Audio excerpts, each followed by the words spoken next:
All right, so like I said, we do need to jump into new material. However, this material won't be on the next exam.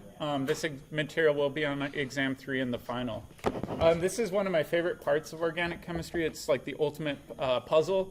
It's called NMR spectroscopy. NMR spectroscopy, essentially, to boil it down to the simplest explanation, will tell you the relative connectivity of atoms in a molecule.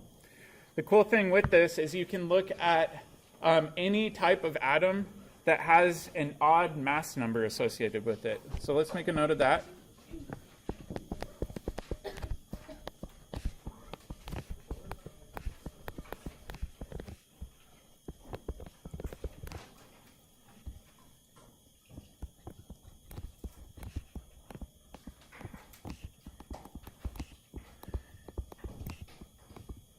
So atoms or nuclei with odd mass numbers have what we call spin associated with them. So if you think about the nucleus of an atom, it's a densely charged positive sphere, right? So protons and neutrons. And it's going to spin around like this. It doesn't really matter if it's clockwise or counterclockwise, but what happens to a charged particle if you spin it, for those of you that took physics? Yeah, you get a magnetic field. So if you think about this, almost like our planet spinning around, you've got a North Pole and South Pole kind of radiating this magnetic field out, kind of going up and down. So it's almost acting like a little magnet where you've got the North Pole up above, South Pole down below, and these will be rotating around kind of free in space. So this picture over here on the right kind of shows them almost like spinning tops, where each of these spheres is just spinning around in space. All right, I did want to show you basically how this works in terms of NMR spectroscopy, and I think the best way to do this is with a visual representation. So I've got this website that explains this using a simple magnet. So if you think about a magnet, if you apply a magnetic field to a compass, you can actually align this compass needle in that magnetic field, right? So what happens if we bring a new magnet in and we bring it in side on, so perpendicular? What do you think will happen to that compass needle? It'll move, right? So for example, we can take a perpendicular magnet and actually knock this compass needle on its side, right? That's one of the main principles of NMR spectroscopy.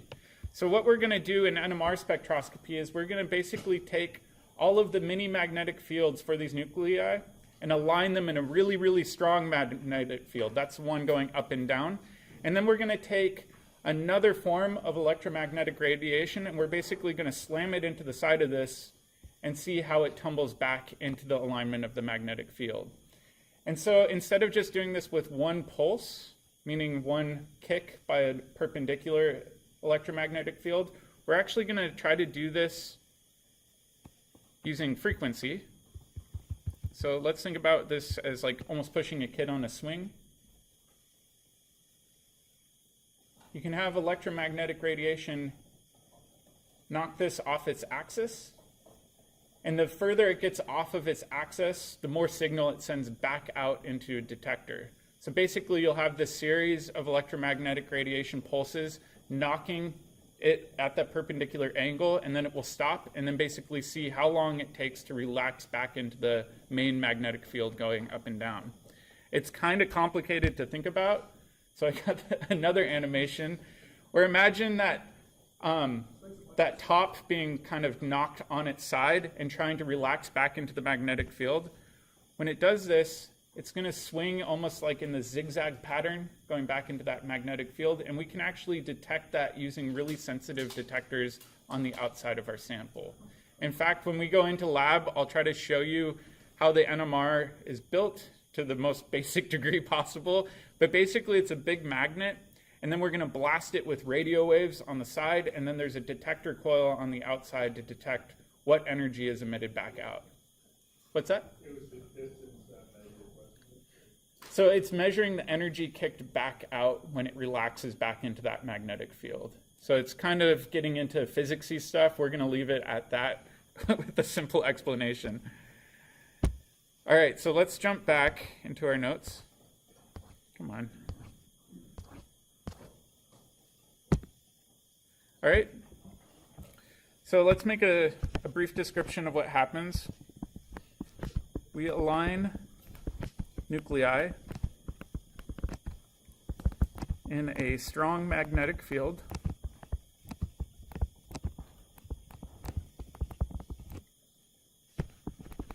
In fact, most modern research NMRs are done with superconducting magnets. They're really, really, really strong magnets. So strong that if you have a pacemaker implant, you can't use the NMR. Does anybody know why? You'll die.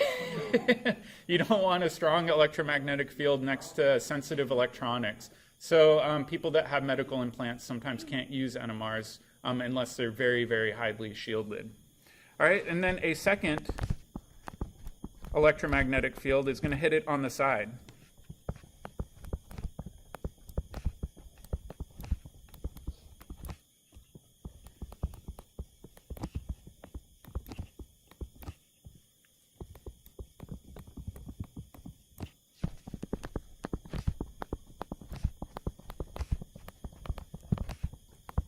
All right, so just like these spinning tops, we're going to knock them off axis, but then those spinning tops are going to try to relax back into that main strong magnetic field going up and down. And then a detector is going to pick up the energy that's emitted during that process.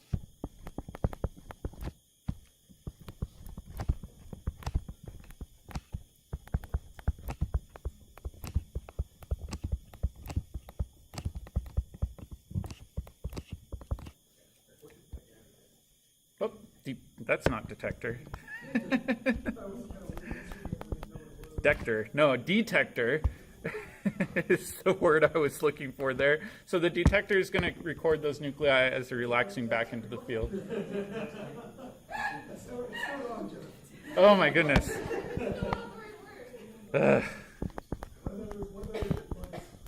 There we go. Is that right now? All right. It's good to have a human spell check in the room. All right. So as those nuclei relax back into the field, you can record this, right? So what we're going to record is the relaxation over time. And like we saw, when those nuclei relax at time 0, they're going to be really, really far off axis. They're going to kind of go like this. And then eventually they're going to flatten out. So you've got this period of time where you have to wait for your nuclei to relax before you can hit them with your next pulse and do that same experiment over and over and over again. This is called a free induction decay.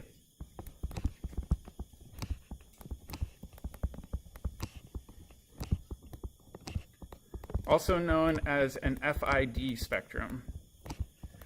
These spectra, the FID, are not really that useful for most human beings because they just look like a bunch of squiggles.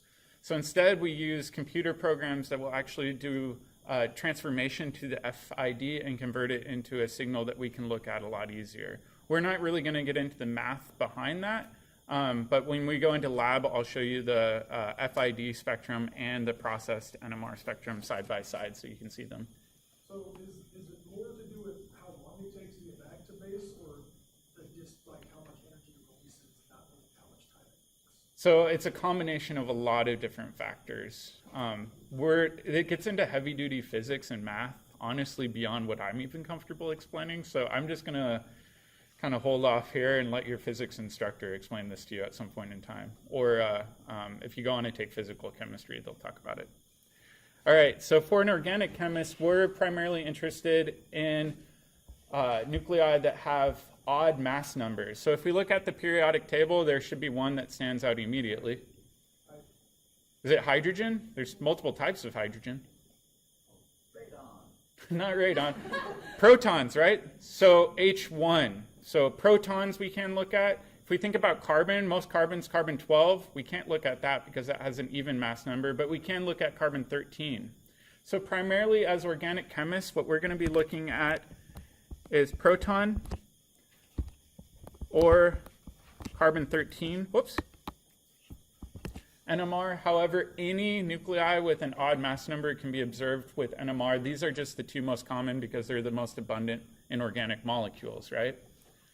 All right, so now let's jump into how we interpret these spectra, and I'm going to walk you through it just step by step.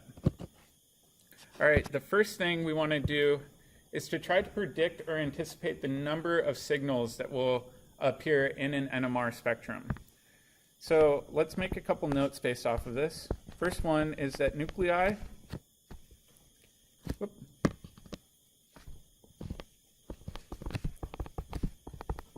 in the same chemical environment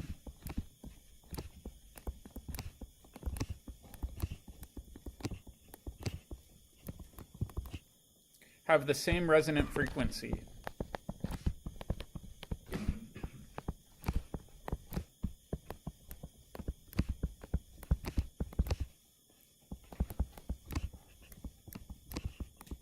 Another way of saying this is that they share the same signal.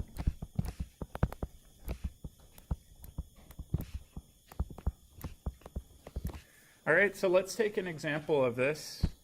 Let's say we've got this compound here with a carbon in the center, got a proton sticking up, proton here, and then we've got a chlorine atom here and a chlorine atom there.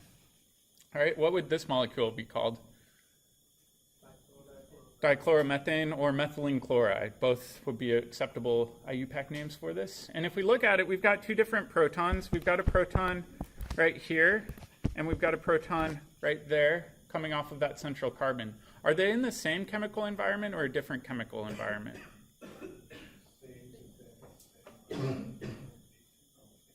Yeah, if you think about being this top proton right here, if you're looking down, you've got a carbon underneath you. You've got two chlorines on one side and a hydrogen on the other. If we think about being this proton right here, if you look down, you see the exact same thing. They really can't distinguish themselves from one another based on their chemical environment. So because of this, they're assumed to have the same resonant frequency. So I'm going to label this as HA in red, HB in blue. Yep. So let's say instead of that chlorine off the dash, you had a hydrogen, would that be a different environment? So your question is, what if we have this? Yeah, exactly. If we had that third proton, would this be the same or different than the other two? I'm thinking different. Well, let's think about it, right? If we're HA right here and we look right down, we've got a carbon underneath us, one chlorine and two hydrogens. If I'm this proton right here and I look immediately underneath me, I've got a chlorine, two hydrogens, and a carbon. So it's the exact same chemical environment. Another way of thinking about this is symmetry elements, right? This has rotational symmetry. If we think about the previous one that we were looking at where we had a chlorine right here, this actually has an internal plane of symmetry where we can cut the molecule in half and one half is the same as the other half. So this also has a symmetry element. So let's make a note here. We've got HA and HB are in the same chemical environment.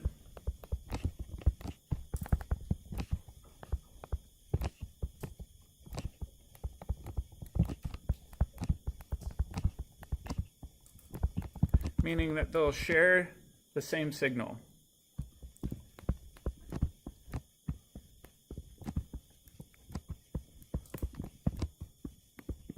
Meaning HA isn't going to have a different signal than HB. They're just going to be overlapping signals. They're going to be indistinguishable from one another by NMR. Does that make sense? Let's take a look at a harder example. So nuclei in different chemical environments will have different signals.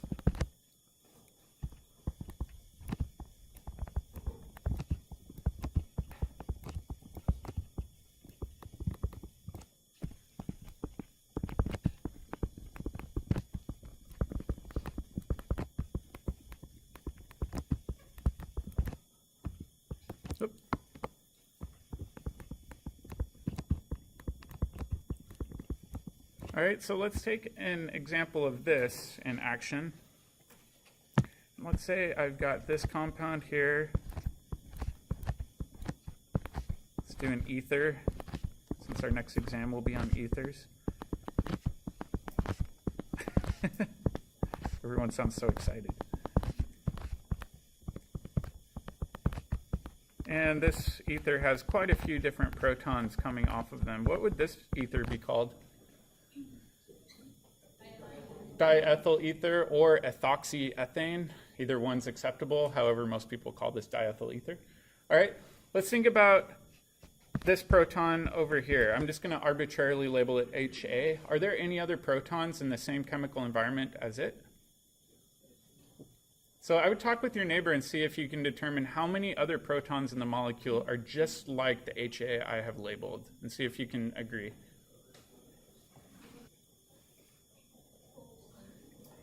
All right, I've got another question for you while we're thinking about this. Let's consider this proton right here. Is it the same as HA? Yeah. Why? It's closer, I would say, to this proton, right? Why is that? Rotation, right? So if we think about sigma bonds, right? This sigma bond's going to spin around.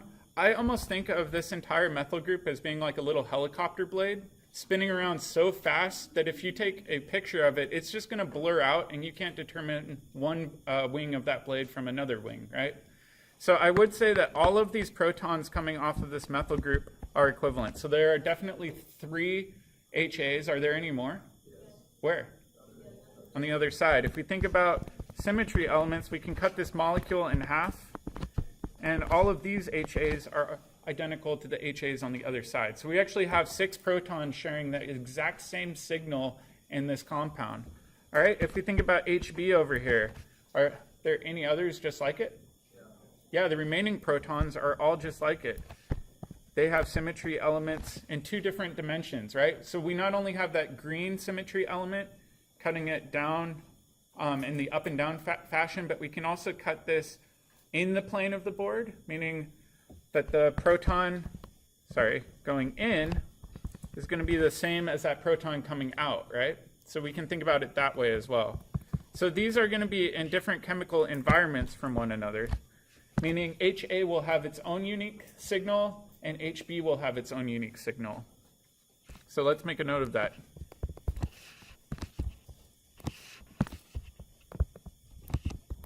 Yep. So, I know you said you also learned about carbon 13, so are some of those carbons that also have like signal or anything like that? Yeah, so you're asking about carbon 13. Let's come back to that in 1 second.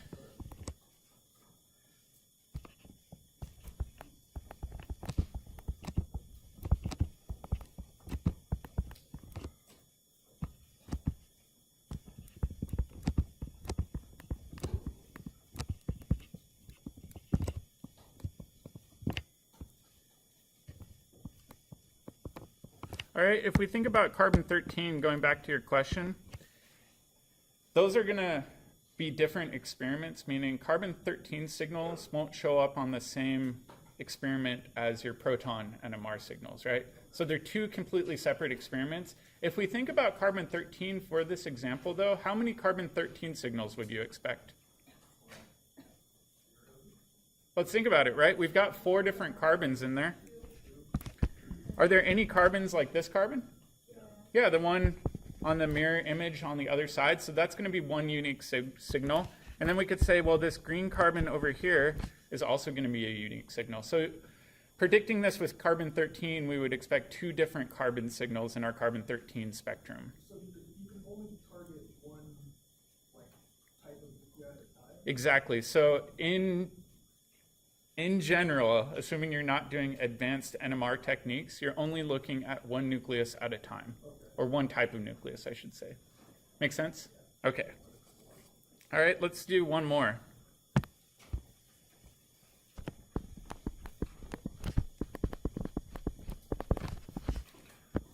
We'll do an alcohol, everybody's favorite alcohol, ethanol.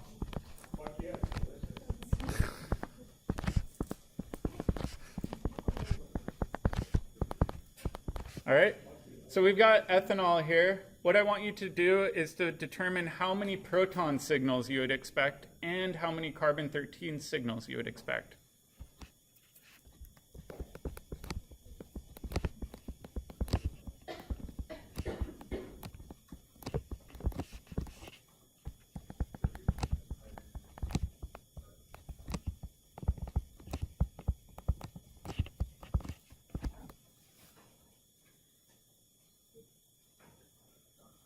Who thinks they got the number of proton signals?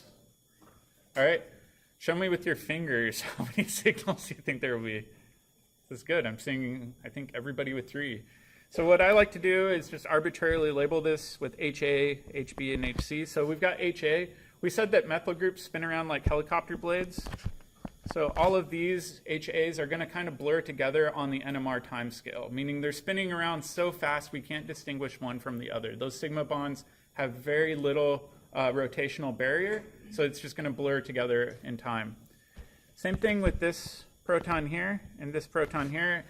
They have symmetry elements, meaning they're going to be in the same chemical environment. And then last but not least, we've got HC coming off of the oxygen right there. It's really unique. So we should observe 3 different signals.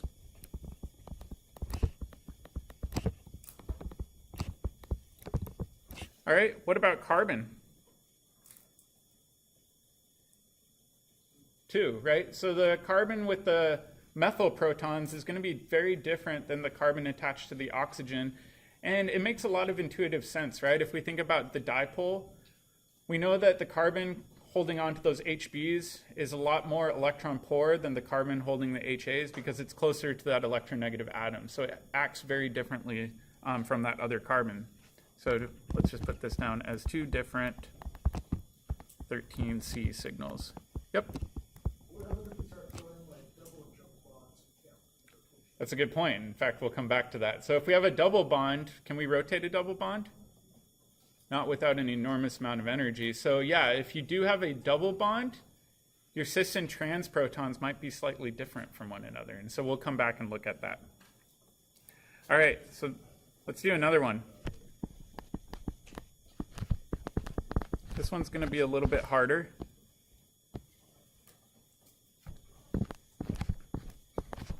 So oftentimes with aromatic rings, instead of showing it as alternating double bonds like that, you might see it written out as a circle. Why is that? Resonance, right? So I'm going to do that for this example, and you'll kind of see why in a second. And we've got a tert-butyl group coming off this side and this side. And the remaining chunks are just going to be protons. So I'm going to put proton there, and there, and there, and there. All right, how many different proton signals and how many different carbon signals would we expect?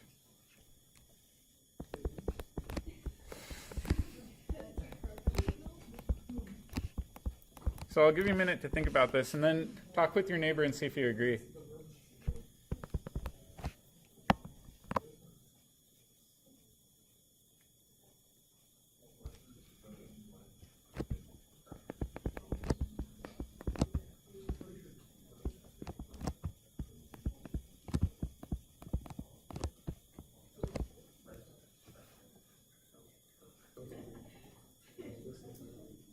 All right, so let's talk about this together. I'm just going to try to get us started. So we know that all 3 of these protons coming off one of these methyl groups are going to spin around like a little helicopter blade, right? And so they're all going to be equivalent. Are there any others that are like that red box? Yes. Yes. This one and this one. If we think about it, this sigma bond right here can also spin around. So basically, this is like a helicopter blade of helicopter blades. So you got a bunch of blades spinning around, all blurring out on the NMR timescale. You really can't distinguish any of these red protons from one another because they all share that same chemical environment. All right, are there any others just like it? Yes, the other side. Yeah, the other side. So we've got a symmetry element where we can cut this in half. That means that the protons down here are actually going to show up as the same signal. All right, so now let's go back to this one. This proton's coming off of the aromatic ring, meaning that benzene in the center. Are there any others just like it? Yeah, I'd say this one. We already know the symmetry element is right below. What about the ones on the left-hand side? Yeah, in fact, we've got another symmetry element where we could cut this molecule in half vertically as well. So all of these blue protons will show up exactly the same. So we would expect 2 different proton signals. All right. What NMR spectrum for this might look like would be a scale on the bottom. We'll go over this in a bit more detail, but I wanted to kind of show you an intro. And the scale is measured in parts per million or in hertz. Usually it's in parts per million. If you go into really, really old school textbooks, it might even be in tau. We're not going to talk about that. Parts per million is kind of the standard. And typically, it's from about 0 to 15 ppm. So I'll put 10 right here and about 5 right here. What we'll have is a peak kind of showing up. I don't know. Let me make it right here, blue. And then we'll have another peak down here. It looks like that. Why do you think the red peak is bigger than the blue peak? There's more protons making up that signal, right? So if we think about this, the relative area of this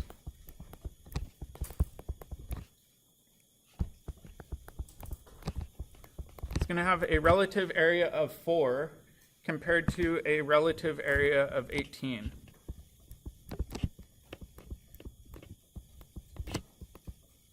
So it's just a ratio of 4 to 18 is going to be the intensity of those signals on the NMR spectrum. Does it make sense? We'll talk about this in more detail as we go through. How many carbon-13 signals would we expect? I'm going to actually redraw this down here without all the proton mess.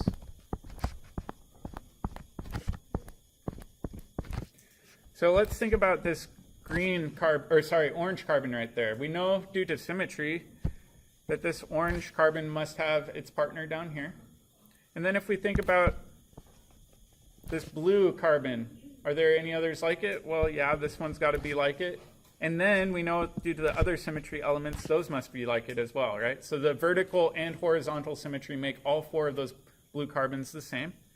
And then we can go on and we can say, all right, this green carbon has a mirror image down here. And then last but not least, we've got these red carbons that are all the same right here. So I've got 1, 2, 3, 4 different carbon-13 signals.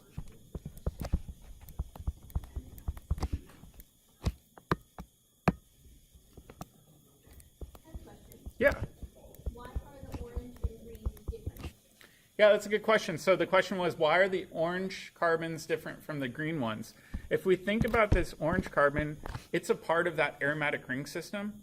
The green carbon's outside of the ring system. So they're in very different chemical environments and will show up at different resonant frequencies. Good question. All right, so now I'm going to do the extra, extra hard challenge. Are we ready?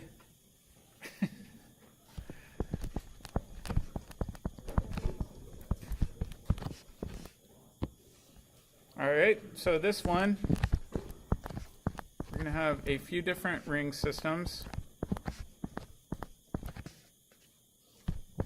I'm going to show all of the hydrogens, or protons, I should say.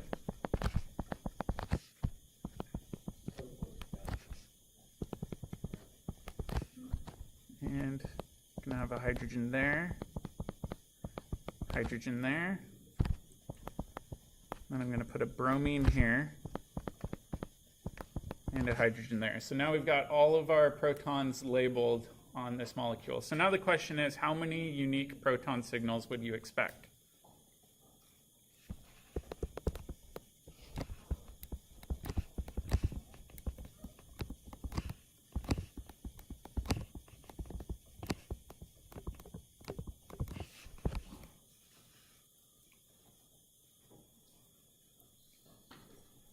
Give me a thumbs up if you think you got this one.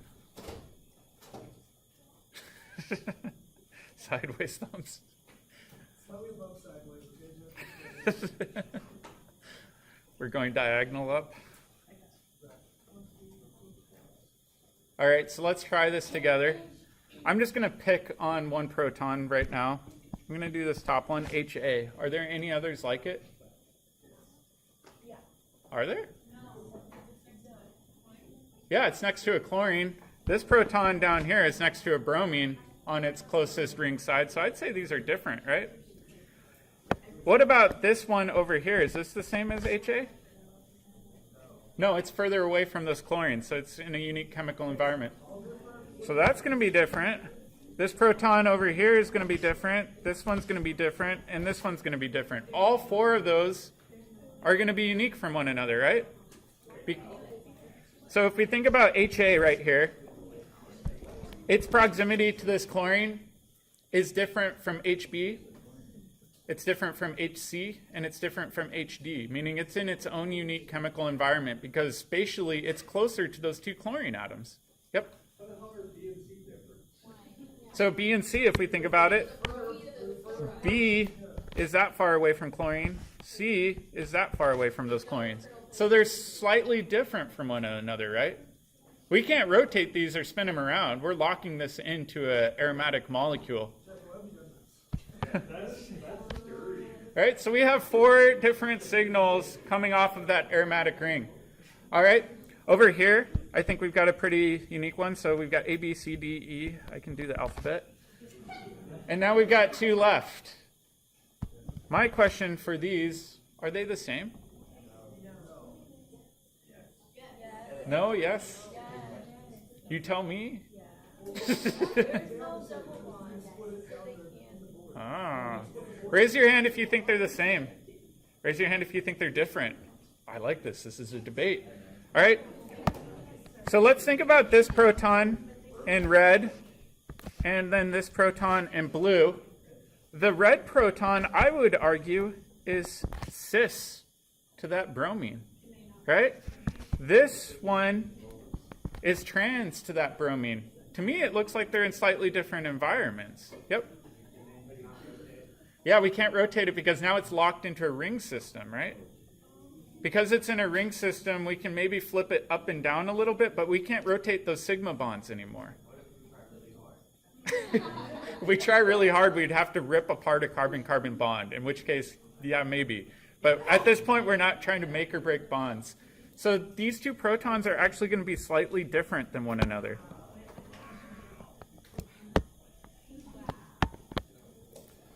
Okay, so I'm going to label this one F and G.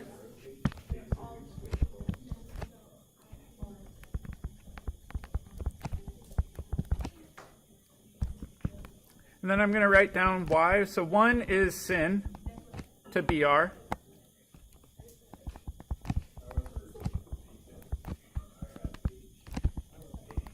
The other is anti to Br. So they're going to show up slightly different. So how many total signals? 7.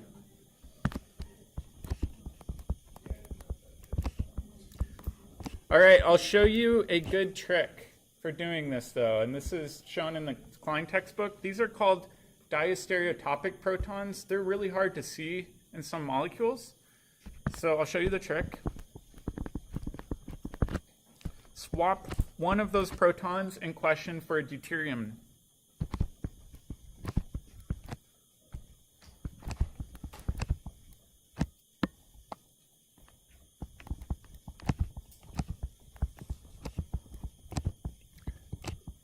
What does D stand for again? Or what is it?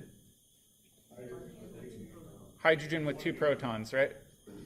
All right, so now let's take a look at what I mean by this. And I'm not going to draw out all of the protons here. I'm going to kind of simplify it. We've got both chlorines here. I'm not even going to include the dashes or wedges because it's not a stereocenter. It doesn't really matter. This one is a stereocenter, so I do want to be careful. And then one of these hydrogens I'll leave as is. The other proton I'll swap out for a deuterium atom. And then I'll compare that to the other one.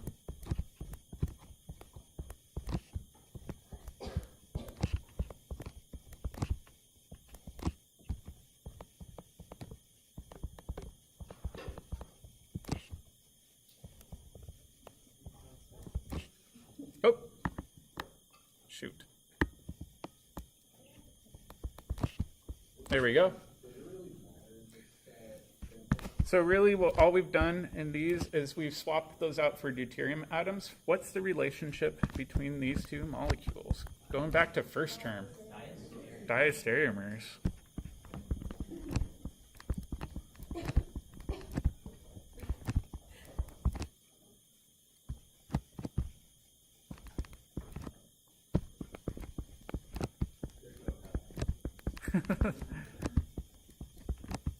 So these protons, the two that we're looking at and we're debating about, are considered diastereotopic.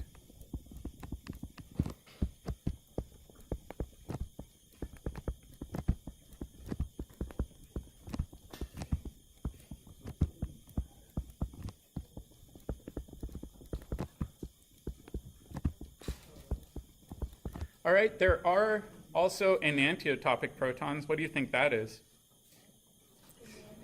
That's where we do this same trick and we get a pair of enantiomers. But enantiomers, like we said in first term, are really, really hard to distinguish from one another. What's the only way we can distinguish between enantiomers? Is with plain polarized light. However, you can actually see enantiotopic protons if you're using a chiral NMR solvent. That's getting into kind of complicated chemistry.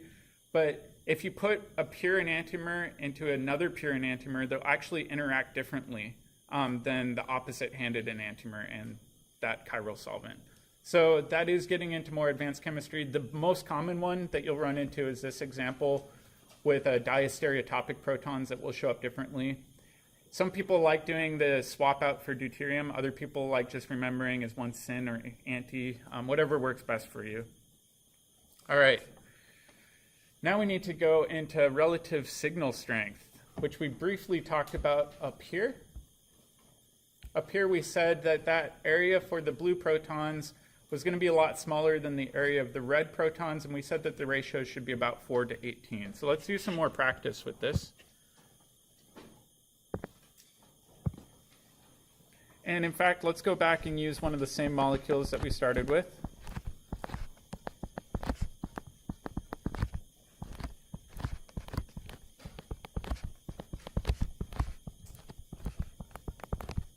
We got a lone pair on the oxygen. We said that these methyl protons are all equivalent.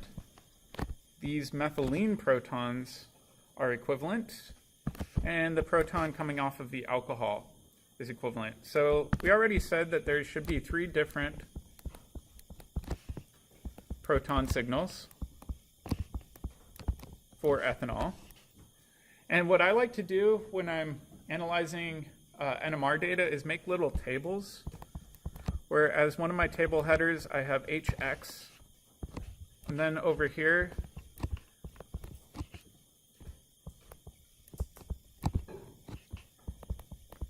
I have the integration, meaning the area under that peak. So how big that peak is. So if we think about HA, the relative area for it should be 3, right? HB should have a relative area of 2.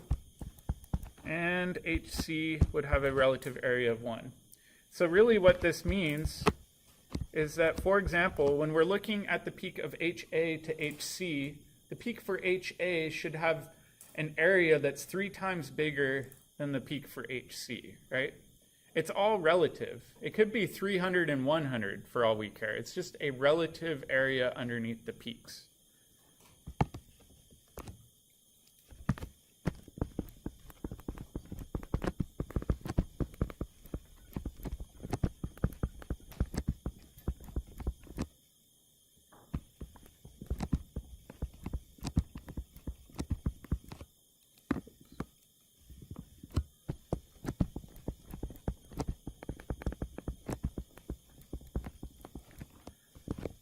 So you may run into some NMR data where it's not a perfect whole number. If that's the case, you just have to remember that they're a ratio, and you can change ratios to be whatever you want to be. However, you need to keep the ratio consistent, right? So for example, like I said, this could be 300 to 100. It's still the exact same ratio. In fact, on the computer program, you can go in and manually change the relative size of the integrated area to be whatever you want it to be. All right, let's do another one.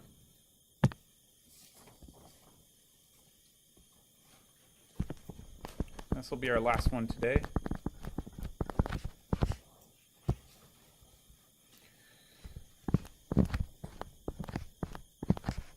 And for right now, we're just going to focus on proton NMR. We're not going to do carbon NMR because you can't actually do integrations with carbon NMR as easily. In fact, most people don't even bother doing it. The experiment takes a lot longer to run. So we're going to focus on proton NMR. So what I want you to do is to first determine the number of proton signals.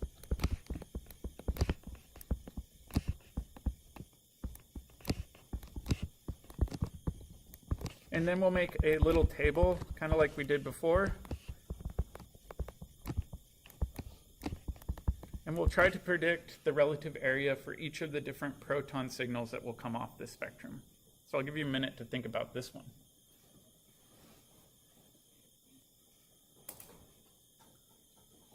In fact, I'm going to draw in all the methyl groups too.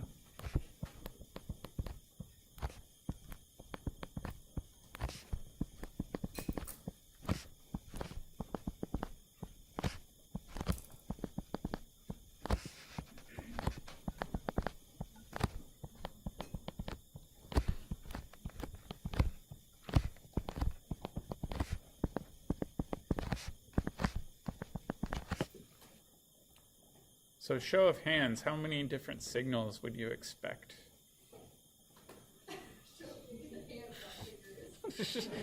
2 hands. All right, so 2 signals. I like that. All right, so we've got these red protons that are all equivalent. This is due to rotational symmetry, not a planar symmetry, right? So if we rotate it, we can spin these around and they're in the exact same environment. So they're going to be identical to one another in terms of their resonant frequency. And then these ones, like we said, are going to spin like a helicopter blade of helicopter blades. And due to rotational symmetry, all of these are going to show up at the same chemical frequency as well. All right? So if we think about it, we could label these as HA. Those are going to be the ones in the red boxes. And then we've got HB down here. Relative signal size for HA is going to be 3.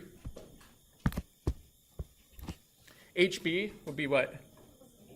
27.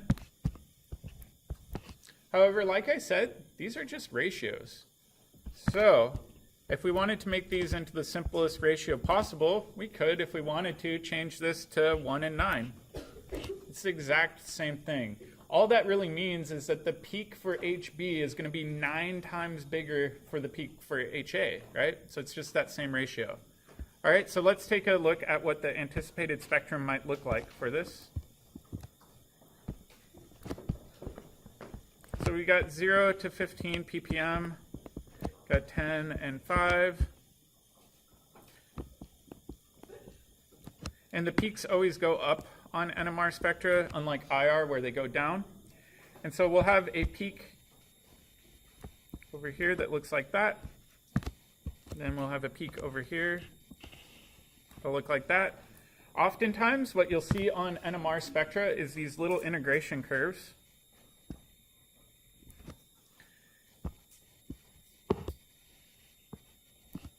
It might look something like that. I don't know if my measurement's entirely right. But what this means is if you measure from one plateau to the other for that one, and you measure from the top of that plateau to the bottom of the other one, that this is going to be 9 times larger